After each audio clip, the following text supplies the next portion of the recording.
नमस्कार जी सभी को। I welcome you all in the next video of thermodynamics. तो थर्मोडायनेमिक्स के दूसरे अध्याय पर हम आ चुके हैं। हम उस पड़ाव पर आ चुके हैं कि बहुत सारी चीज़ें डिस्कस कर ली हैं। आइडियलिटी को बहुत हद तक हमने डिस्कस कर लिया है, रियलिटी की तरफ हम बढ़ते जा रहे हैं। सो ये कहानी है आइडियलिटी से रियलिटी की तरफ जाने की, फ्रॉम द प्रिंसिपल्स टू मैं कहूँ कि कॉन्क्रीट एब्स्ट्रैक्ट्स। और क्या है कि हम जो रियल लाइफ के अंदर जो टेक्नोलॉजी की एडवांसमेंट्स हैं टेम्परेचर रिलेटेड, हीट रिलेटेड, उनको कैसे डेमॉन्स्ट्रेट करेंगे by using the principles of thermodynamics that we are discussing here. तो पिछली वीडियोस के अंदर बहुत डिटेल में zeroth law, first law, second law, third law, इनकी बातें करी और थर्मोडायनेमिक वेरिएबल्स को डिस्कस किया। और अभी हाल ही में पिछली कुछ वीडियोज़ में एक नया थर्मोडायनेमिक वेरिएबल हमारे सामने आकर खड़ा हो गया है, that is none other than entropy. और जब से हम एंट्रोपी की बात कर रहे हैं, I am continuously explaining and stating that कि एंट्रोपी जो है इसका लिंक सेकेंड लॉ के साथ भी है, इसका लिंक फर्स्ट लॉ के साथ भी है और इसका link third law of thermodynamics के साथ भी है। तो थर्ड लॉ ऑफ थर्मोडायनेमिक्स के साथ इसकी डिस्कशन हम ऑलरेडी कर चुके हैं कि उसके according entropy in a system और irreversible process always keep on increasing, हमेशा बढ़ती है। So today we are here to discuss the relationship between second law of thermodynamics and entropy, या मैं कहूँ कि आज हम एक सेकेंड लॉ ऑफ थर्मोडायनेमिक्स को नई दिशा देना चाह रहे हैं एंट्रोपी के टर्म्स में। We are going to define the new statement of second law of thermodynamics in terms of entropy. तो पहले मैं आपको याद करवा दूं कि सेकेंड लॉ ऑफ थर्मोडायनेमिक्स क्या था, उसकी क्या डेफिनेशंस थी। तो सेकेंड लॉ ऑफ थर्मोडायनेमिक्स की आपको याद होगा, there were 3 statements. Kelvin Clausius uncle थे, उन्होंने भी बात करी, कैल्विन अंकल ने भी बात करी, और आप कह सकते हैं कि प्लैंक, चाहे आप दादाजी कहिए परदादाजी कहिए, उन्होंने भी बातें करी। सबका कहना एक ही था कि फर्स्ट लॉ की लिमिटेशन थी कि वो हमें ये नहीं बता रहा था कि हमें ये इतना तो बता रहा था फर्स्ट लॉ कि जो हीट रहती है दैट हैज़ बीन, अगर आप किसी सिस्टम को हीट देते हैं तो वो हीट 2 पार्ट्स में डिवाइड होती है। कुछ पार्ट जो है वो वर्क करने में कंज्यूम हो जाता है और कुछ पार्ट सिस्टम की इंटरनल एनर्जी इंक्रीज करने में कंज्यूम होता है, दैट वी हैव डन। तो लेकिन उसने ये नहीं बताया था कि किस डायरेक्शन में change is occurring, whether heat is going into work और work is going into heat. ये जो इंटरचेंजेबिलिटी है that was not explained by first law. अगर मैं आइसोथर्मल प्रोसेस करवाऊं जिसके अंदर इंटरनल एनर्जी कांस्टेंट रहती है, डेल्टा यू बिकम 0, तो delta Q equal to delta W बन जाता है। अब हमें नहीं पता लगता कि डेल्टा क्यू डब्ल्यू में कितना जाएगा, डेल्टा डब्ल्यू क्यू में कितना जाएगा। सो जो वो रेशो है, द डायरेक्शन है, वो सारी बातें वहाँ पर नहीं बताई गई थी।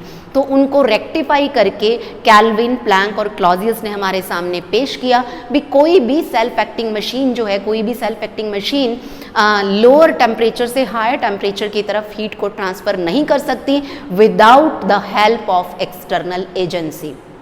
ये बात उन्होंने कही, यानी कि जो डायरेक्शन है, किस डायरेक्शन में चेंज को होना है, इस को मैं कहूँ कि एक्सप्लेनेशन जो है वो किसने दी, सेकेंड लॉ ने। अब वही एक्सप्लेनेशन इन डिफरेंट टर्म्स आज हम करेंगे in the terms of entropy. तो अब हमें क्या कंसीडर करना है, we are going to consider a system जिसकी 2 स्टेट्स हैं। मान लीजिए system is undergoing a change from state 1 to state 2। हमने माना कि सिस्टम जो है it is undergoing the change from state 1 to state 2, and let us suppose in the state 1 entropy of the system is S1 and in state 2 entropy of the system is S2, क्योंकि जो system है उसके अंदर change आ रहा है और उसकी जो स्टेट है वो 1 से 2 चेंज हो रही है। तो entropies S1 and S2 are the entropies in initial and final state of the system and measured from arbitrary 0। हमने 0 को रेफरेंस मानकर वहाँ से एंट्रोपीज मेजर की। Now we know that change in entropy is given by, from the definition of entropy, change in entropy S2 minus S1 is given by delta Q by delta T होता है, since process is going from state 1 to state 2। So integration हम कहाँ से कहाँ करेंगे, from state 1 to state 2। Now, if the two states 1 and 2 are infinitesimally very close to each other, कि बहुत ज़्यादा क्लोज हैं, चेंज जो आया that is very small change, बड़ा मैं नेग्लिजिबल भी नहीं कहूँगी और मैं बहुत ज़्यादा चेंज भी नहीं कहूँगी, very very very extremely small change आया सिस्टम में, यानी कि स्टेट 1 और स्टेट 2, यहाँ स्टेट 1 खत्म हुई, यहीं स्टेट 2 शुरू हो गई, तो इतना स्मॉल चेंज है, देन मैं ये मान सकती हूँ कि delta Q is the quantity of heat absorbed और rejected at temperature T in going from state 1 to state 2. Then change in entropy of the system is given by इस S2 minus S1 को मैं delta S लिख देती हूँ, इस delta Q को कुछ बुक्स DQ लिख देती हैं, DQ मैं इसलिए नहीं लिखूंगी बिकॉज D हम परफेक्ट डिफरेंशियल के लिए लेते हैं, लेकिन जो हीट है that is a state variable, ये मैं कहूँ कि पाथ पर डिपेंड करती है, सो दैट इज़ वाई हम इसके लिए कंप्लीट डिफरेंशियल यूज़ नहीं कर सकते हैं, तो मैं इसके लिए सिंपल डेल्टा यूज़ कर लूँगी, डेल्टा Q बाई टी। आप इसको सॉल्व करेंगे you will get delta T, इसको आपको पता है कि चेंज इन एंट्रोपी है, तो मैंने इसको डेल्टा X लिख लिया, डेल्टा S लिख लिया। So when you go from state 1 to state 2 which are very very very very close to each other, then delta Q is the amount of heat absorbed और rejected at temperature T, then change in entropy is given by delta S is equal to delta Q by T। So this math, अब यहाँ से इस expression को हम क्या लिख सकते हैं, delta Q is equal to T delta S, हम ये लिख सकते हैं। So this mathematical representation of second law of thermodynamics is in terms of entropy. Delta Q heat मिल गई है, जो PdV होता था उसकी जगह हमारे पास क्या आ गया, T डेल्टा S आ गया। तो आपको कहानी कुछ कुछ समझ आ रही होगी कि PdV का रोल यहाँ किसने प्ले करना शुरू कर दिया मैथमेटिकली, T डेल्टा S ने। So this statement of second law of thermodynamics explains that every physical or chemical process in the nature takes place in a such a way that total entropy increases। अगर आप system को heat देंगे, so I am going to explain it, if you will give heat to the system, heat दी आपने, system की energy बढ़ गई, उसके मॉलिक्यूल्स के अंदर रैंडमनेस बढ़ेगी, entropy will increase. If will take heat out of the system तो एंट्रोपी डिक्रीज होगी। अब सिस्टम को होना, जो प्रोसेस है उसको होना किस डायरेक्शन में है, उस डायरेक्शन में होना है जिस डायरेक्शन में एंट्रोपी बढ़े। सो एवरी इरिवर्सिबल प्रोसेस उस डायरेक्शन में एग्जीक्यूट होता है जहाँ पर एंट्रोपी के अंदर इंक्रीज आता है, और वही डायरेक्शन की बात फर्स्ट लॉ की लिमिटेशन थी, सेकेंड लॉ ने एक्सप्लेन करी थी कि किस डायरेक्शन में चेंज अकर होगा। सो एंट्रोपी के टर्म में भी उन्होंने बता दिया कि change will occur so as to increase the entropy of the system. So ये कहानी है मैं कहूँ कि सेकेंड लॉ ऑफ थर्मोडायनेमिक्स की इन टर्म्स ऑफ एंट्रोपी। अब ये एंट्रोपी डिसऑर्डर ये बार बार बातें आ रही हैं। एंट्रोपी एंड डिसऑर्डर हमने थर्मोडायनेमिक्स के टर्म में तो बड़े अच्छे से एक्सप्लेन कर लिया, डिस्कस कर लिया, समझ लिया कि भैया जब हीट दी सिस्टम को तो उसके मॉलिक्यूल जूम इधर उधर रैंडम जो है मूवमेंट करने लग जाएंगे, उनके मूवमेंट करेंगे, रैंडमनेस आएगी तो एंट्रोपी बढ़ेगी। लेकिन अब यही सारी कहानी हमें बात करनी है कि जो डिसऑर्डर है उसको स्टैटिस्टिकल एस्पेक्ट्स में समझना है कि किस तरीके से एंट्रोपी स्टैटिस्टिकल एस्पेक्ट्स के अंदर रैंडमनेस को एक्सप्लेन करती है। So next we are going to discuss entropy and disorder in the context of statistical physics. मैं इसको इरेज कर देती हूँ।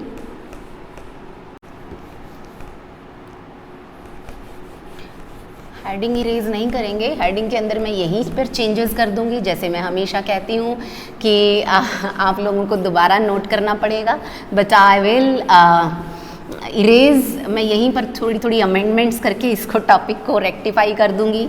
आप लोग जेलस ज़रूर फील कर सकते हैं, कर लीजिए कोई बात नहीं, लेकिन आपको लिखना पड़ेगा। जैसे आप लोग नोट करते जाइए, in the very last you will get your note. So entropy and disorder thermodynamics में नहीं, अब स्टैटिस्टिकल एस्पेक्ट्स में हमें इसको समझना है। So entropy and disorder in statistical terms, कि स्टैटिस्टिकल फिजिक्स की टर्म्स में डिसऑर्डर और रैंडमनेस क्या भला है, अब हमें ये बात करनी है। सो इसके लिए again you will consider a system which exist in macro state having only one micro state. आप याद कीजिए स्टैटिस्टिकल फिजिक्स के अंदर हमने बात करी थी कि माइक्रो स्टेट होती है, मैक्रो स्टेट होती है। मैक्रो स्टेट होती है जो आपको सिर्फ डिस्ट्रीब्यूशन बताती है कि भैया इस कंपार्टमेंट में 2 पार्टिकल्स गए हैं, इसमें 3 गए हैं, और माइक्रो स्टेट ये बताती है कि वो जो 2 गए हैं वो 2 कौन से हैं। और इधर जो 3 गए हैं वो 3 कौन से हैं? अगर A, B, C, D, E 4 particles हैं तो माइक्रोस्टेट ये बात बताएगी कि A और B इसमें आ सकते हैं, B और C फर्स्ट में आ सकते हैं, C और D फर्स्ट में आ सकते हैं, D और E भी फर्स्ट में आ सकते हैं। और इस तरीके से there are various combinations, B और E भी हो सकता है, C और E भी हो सकता है। So there are various combinations, there are various possibilities जो हमें ये बताती हैं कि एक्चुअली मॉलिक्यूल्स किस तरीके से या एक्चुअली पार्टिकल्स किस तरीके से डिस्ट्रीब्यूट होंगे in the compartments. So these were descriptions of microstate and macrostate जो कि स्टैटिस्टिकल फिजिक्स की वीडियोज़ के अंदर हमने डिस्कस किया। अब हमें ये पता है क्योंकि मैक्रोस्टेट के अंदर जितनी माइक्रोस्टेट्स होती हैं that is the thermodynamic probability of that macrostate.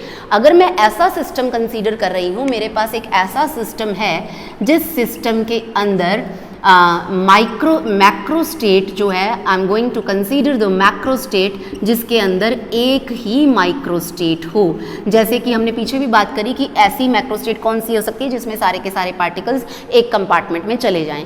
सो ऐसी मैक्रोस्टेट की जो थर्मोडायनेमिक प्रोबेबिलिटी रहती है that is 1 for such a macrostate. In other words there is only one way of arranging the particles of the system in those compartments और in those sales. या मैं कहूँ कि किस तरीके से पार्टिकल्स को अरेंज करना है, डिस्ट्रीब्यूट करना है, उसका सिर्फ और सिर्फ एक ही तरीका है। ऐसा सिस्टम हमने कंसीडर किया। For such a system we have all the information we need about the state of the particles constituting it. Such a system is said to be in perfect order. Order में क्यों है? क्योंकि मुझे पता है उसके अलावा वो कहीं जाएंगे नहीं, फर्स्ट कंपार्टमेंट के अंदर है, सेकंड के अंदर है ही नहीं। So there is certainty, there is definite situation कि भैया इनको यहीं पर रहना है। So system is said to be in perfect order. Theoretically it is the state of zero entropy. हमने पीछे बात करी थी, हमें पता है S is equal to K log W होता है। जब W इज इक्वल टू 1 होगा तो log 1 इज इक्वल टू 0, तो S क्या हो जाता है? 0। आप याद कीजिए हमने किया है S is equal to K log W। S is the entropy of the system, W is the thermodynamic probability and K is Boltzmann constant. अगर W की वैल्यू 0 है, log 1 0 होता है, S is equal to 0 and this state corresponded to the state of 0 kelvin, जो कि third law ने भी बात करी थी। Theoretically it is the state of 0 kelvin और 0 entropy. Now if we consider the system to exist in those macrostates for which thermodynamic probability may take values 2, 3, 4, कोई भी वैल्यू ले, हम ऐसी अगर macrostate consider करते हैं then there is certain amount of loss of information about the system. Loss of information का मतलब है कि अब uncertainty आनी शुरू हो गई है। मुझे नहीं पता है कि मेरा, आपका या इसका या उसका पार्टिकल कहाँ है। मैं कह रही हूँ कि मेरे पास सपोज 4 पार्टिकल्स हैं A, B and C, D and there are 2 compartments. अगर मैं मैक्रोस्टेट कंसीडर करूँ 2, 2 कि भैया 2 इसमें आए और 2 इसमें आए, अब वो 2 फर्स्ट कंपार्टमेंट में कौन से हैं? दोज में भी A, B, दोज में भी C, D, वो A, D भी हो सकते हैं, वो B, C भी हो सकते हैं। तो अलग अलग पॉसिबिलिटीज़ हैं और वही पॉसिबिलिटीज़ दूसरे कंपार्टमेंट में भी हैं कि कौन से 2 फर्स्ट कंपार्टमेंट में हैं, कौन से 2 सेकेंड में, ये नहीं पता। तो इसका मतलब इंफॉर्मेशन लूज होनी शुरू हो गई है, अनसर्टेनिटी आनी शुरू हो गई है, प्रोबेबिलिटी आनी शुरू हो गई है, चांसेस आने शुरू हो गए हैं। हम नहीं पहचान पाएंगे कि भैया मेरा ए पार्टिकल फर्स्ट कंपार्टमेंट में है कि सेकंड में है, और उस पार्टिकल के पास भी चांसेस है। मान लीजिए आपके पास एक बॉक्स है, there are 2 compartments and you are going to throw a coin. वो कॉइन फर्स्ट में भी जा सकता है, वो कॉइन सेकंड में भी जा सकता है, उसके पास 2 पॉसिबिलिटीज हैं। देयर आर 50-50 चांसेस कि वो फर्स्ट में जाए कि वो सेकंड में जाए। चांसेस आ गए, प्रोबेबिलिटीज आ गई। सो कंस्ट्रेंट जो था सिस्टम से वो हमने हटा दिया। वही चीज़ पार्टिकल्स के केस में भी है कि पार्टिकल सोचेगा कि मैं यहाँ जाऊँ कि मैं यहाँ जाऊँ, मैं फर्स्ट में जाऊँ कि मैं सेकंड में जाऊँ, मैं हूँ, मैं यहाँ हूँ, मैं कहाँ हूँ, इधर चला, मैं उधर चला, जाने कहाँ, मैं किधर चला, बेचारा फंस गया। फिसल गया नहीं बोलेगा, वो कहेगा फंस गया, अरे मैं तो फंस गया। So this loss of information about the state of system is called disorder. और यही डिसऑर्डर है स्टैटिस्टिकल एस्पेक्ट में, जहाँ हमें सर्टेनिटी नहीं है, जहाँ हमें सॉरी डेफिनेट इंफॉर्मेशन की जो है कमी होती जा रही है कि पार्टिकल कहाँ होगा। हम सोचेंगे यहाँ भी हो सकता है, यहाँ भी हो सकता है। जब ऐसी सिचुएशन आने लग जाए इसका मतलब डिसऑर्डर आ गया। So this disorder increases as thermodynamic probability increases. अब हमें कहानी समझ आ रही है कि जितने अरेंजमेंट्स बढ़ते चले जाएंगे कि ये भी हो सकता है, ये भी हो सकता है, ये भी हो सकता है, उतना डिसऑर्डर बढ़ता चला जाएगा। वो भी पॉसिबल है, वो भी पॉसिबल है। Therefore thermodynamic probability W can be taken as a measure of disorder and sometimes it is also referred as disorder number. जो ये है यहाँ पर ये कहानी, ये जो W है, इस W को हम कई बार डिसऑर्डर नंबर भी बोलते हैं, क्योंकि ये जितना ज़्यादा होगा डिसऑर्डर उतना बढ़ेगा, एंट्रोपी उतनी बढ़ेगी। सो ये कहानी जो थी वो स्टैटिस्टिकल एस्पेक्ट्स में थी। So it is clear from this equation that as W increases entropy of the system increases. In other words, entropy of an isolated system increases as disorder is increased. So, a system with higher entropy possesses greater disorder and hence law of entropy can be stated in other words. अब मैं दोबारा law of entropy को state करने जा रही हूँ, just note it down. Every system tends to proceed towards greater disorder. हर एक सिस्टम कोशिश करता है कि वो ज़्यादा डिसऑर्डर की तरफ जाए, उसके पास ज़्यादा चांसेस हों कि यहाँ भी हो सकता है, यहाँ भी हो सकता है, यहाँ भी हो सकता है, और उतना ही टाइम सिस्टम वहाँ पर ज़्यादा स्पेंड करेगा. और सिस्टम जहाँ ज़्यादा टाइम स्पेंड करता है that is nothing but equilibrium state of the system. So basically हम ये कह सकते हैं कि this leads us to the conclusion that ultimate destiny of the universe is not the order but the chaos, the mess, the disorder. So universe के अंदर जो ultimate उसकी tendency है that is to approach towards disorder, ना कि order. अब मैं कहूँ कि एक बड़ा इंटरेस्टिंग फैक्ट यहाँ पर लेके आऊँ, आप लोग लिखना चाहें एग्जाम में लिख सकते हैं. Interesting fact about the entropy, unlike many other physical traits of the given thermodynamic system like energy, it is not a conserved quantity. Very important. हमें पता है कि एनर्जी सिस्टम की जो है वो कंजर्व रहती है, लेकिन एंट्रोपी एक डिसऑर्डर है, ये हमेशा कंजर्व रहे. This is not necessary. So मैं ये कह सकती हूँ कि it does not remain constant, rather it keeps on changing. मौसम की तरह तुम भी बदल तो न जाओगे. एंट्रोपी कहती है मौसम की तरह हम तो बदल ही जाते हैं. So also entropy can be created but can not be destroyed. अब कहते हैं energy can not be created, energy can not be destroyed, it can be transferred from one form to another form. But याद रखिए entropy को create तो किया जा सकता है. डिसऑर्डर को मैं इधर उधर आकर भगदड़ मचा दूं, मैं कर सकती हूँ, लेकिन ऑर्डर क्रिएट करना जो है फुल 100% ऑर्डर क्रिएट करना इज नॉट पॉसिबल. हमने क्वांटम के अंदर भी बात करी है कि अगर हम टेम्परेचर 0 केल्विन भी कर देते हैं तो भी सिस्टम के अंदर कुछ वाइब्रेशनल एनर्जी रहती है, वो जूम जूम जूम जूम हल्का हल्का वाइब्रेट करता है. तो इसका मतलब अब हमने क्या तो दिया, T0 पे S0 हो जाता है. और दूसरी बात ये कि T0 होना ही पॉसिबल नहीं है, तो एंट्रोपी 0 होना कहाँ से पॉसिबल हो जाएगा. So it keep on changing, ये चेंज होती रहती है. आप इसको क्रिएट कर सकते हैं, आप इसको डिस्ट्रॉय नहीं कर सकते हैं. Once some entropy is created in the system or in a process anywhere in the universe has to create this burden forever. आपने एक बार एंट्रोपी क्रिएट कर दी तो उस सिस्टम को, यूनिवर्स के अंदर या यूनिवर्स को, उस बर्डन को हमेशा अपने साथ लेकर चलना ही होगा. So it is unidirectional, therefore delta S is always greater than or equal to 0. ये बातें हमने पहले भी करी हैं कि जो एंट्रोपी है वो इरिवर्सिबल प्रोसेसेस में हमेशा इंक्रीज होती है और वो रिवर्सिबल प्रोसेस में हमेशा क्या रहती है, कांस्टेंट, कम नहीं होगी कभी भी. इट विल ईदर इंक्रीज और it will remain constant. So it does not decrease. हम कह देते हैं कि यहाँ से W डिक्रीज करेंगे तो S जो है वो डिक्रीज हो जाएगा. सो वो रिवर्स के अंदर हमारी कंसिडरेशन है, हमारा थ्योरेटिकल एस्पेक्ट है. एक्सपेरिमेंटली ये नहीं होगा. हमेशा entropy will go on increasing in an irreversible process. It never decreases in a spontaneous process. So मैं ये कह सकती हूँ कि you can there is another statement of second law of thermodynamics. It is not possible to think of a real process in which entropy of an isolated system can ever increase. तो देखिए entropy ने third law की भी description दी, entropy ने second law की भी another statement दे दी। सो ये एंट्रोपी है भैया, ये यहाँ भी जाती है वहाँ भी जाती है, फर्स्ट लॉ की बात भी करती है, सेकेंड लॉ की बात भी करती है, थर्ड लॉ की बात भी करती है, और टेम्परेचर साथ में इसके आ जाता है। डेफिनेशन हमने करी है इसकी डेल्टा क्यू बाई टी, तो इसका लिंक जीरोथ लॉ के साथ भी हो जाता है। सो ये ऐसा पैरामीटर है, और इसका लिंक देखिए statistical aspect X is equal to K log W सबके साथ रिश्ता बना के रखा हुआ है। दैट इज वाई इस क्वांटिटी ने एक ब्रिज सेटअप करके हमें दे दिया between the statistical physics and between the thermodynamical physics. तो अगली वीडियोस के अंदर हम यही दोनों चीज़ें प्रूव भी करेंगे। क्वालिटेटिवली हम इनकी डिस्कशन ऑलरेडी कर चुके हैं कि ये चीज़ होनी चाहिए। मैथमेटिकली जो है इसका प्रूफ हम अपनी अगली वीडियोस के अंदर करेंगे। तब तक के लिए थैंक यू सो मच।